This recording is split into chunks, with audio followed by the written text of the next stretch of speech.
नमस्कार। एक कमेंट में लिखा गया है कि ईसाई 200 करोड़ है और उनके 130 देश है। सुन्नी मुसलमान 120 करोड़ है और उनके 50 देश है। शिया मुसलमान के 30 करोड़ है और उनके 7 देश है। बुद्धिस्ट के 80 करोड़ लोग हैं और उनके 10 देश है। यहूदी 1.5 करोड़ हैं और उनका 1 देश है। हिंदू 110 करोड़ है और इनका ही एक ही देश है। जब हिंदू शरणार्थी बनेंगे तो हिंदू को शरण देगा कौन, ये सवाल ये भाई पूछते हैं। और क्या हिंदुओं के लिए इस दुनिया में कई जगह नहीं है, ये इनका सवाल है। तो फिर भाई इसका जवाब ये है कि आप जो कहते हैं वो बिल्कुल सच है और एक ही देश हिंदुओं का है। 110 करोड़ होने के बाद भी एक ही देश में भारत में हिंदू रहते हैं और जब हिंदू शरणार्थी बनेंगे तो फिर वो कहाँ जाएंगे। तो इनका ये जो कहने का मतलब है, ये मतलब ऐसा है कि भाई शरणार्थी हिंदू कब बनेगा तो फिर वो कहाँ जाएगा, उनके लिए कौन सा देश बना देगा। लेकिन भाई हिंदू शरणार्थी क्यों बनेगा, ये पहला सवाल है।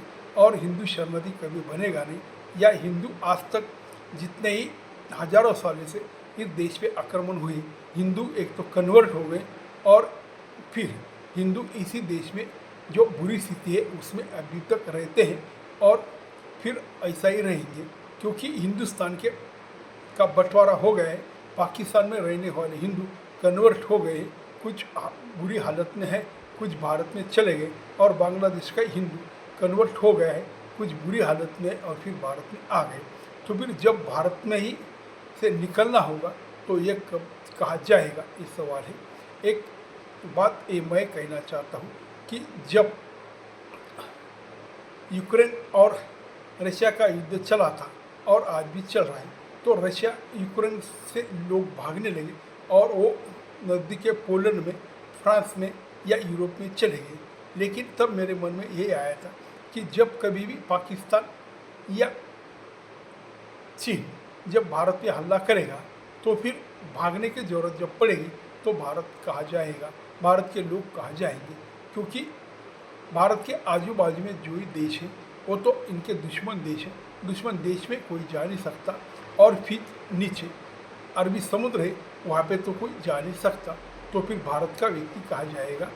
लेकिन इसमें ये बात है कि ये जो बात यहाँ पे कही गई है इसमें कोई डरने की बात नहीं है।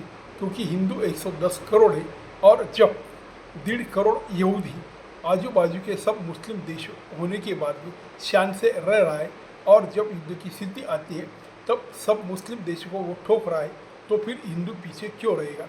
हिंदू पाकिस्तान और चीन और बांग्लादेश की क्यों ठोकेगा नहीं, क्योंकि इस 3 देश के बाद में दूसरा कोई देश भारत पे हमला नहीं करेगा और पाकिस्तान और बांग्लादेश भारत से सामने टिकेंगे नहीं। और चीन जो हमला करेगा, चीन भारत से बड़ा होगा, लेकिन भारत भी इनका मुकाबला कर सकता है, उसमें कोई दो राय नहीं। इसीलिए भारत के हिंदुओं को कोई डरने की जरूरत नहीं। तुम ताकतवान बने रहो, तुम सुदृढ़ रहो, तुम दृढ़ रहो, और तुम हिम्मतबाज रहने के बाद कोई दुनिया की ताकत तुम्हें हिंदुस्तान से कहीं निकाल नहीं सकते, और तुम कहीं भी जाने की तुमको ज़रूरत नहीं है और ना तुम शरणार्थी बन सकते हो।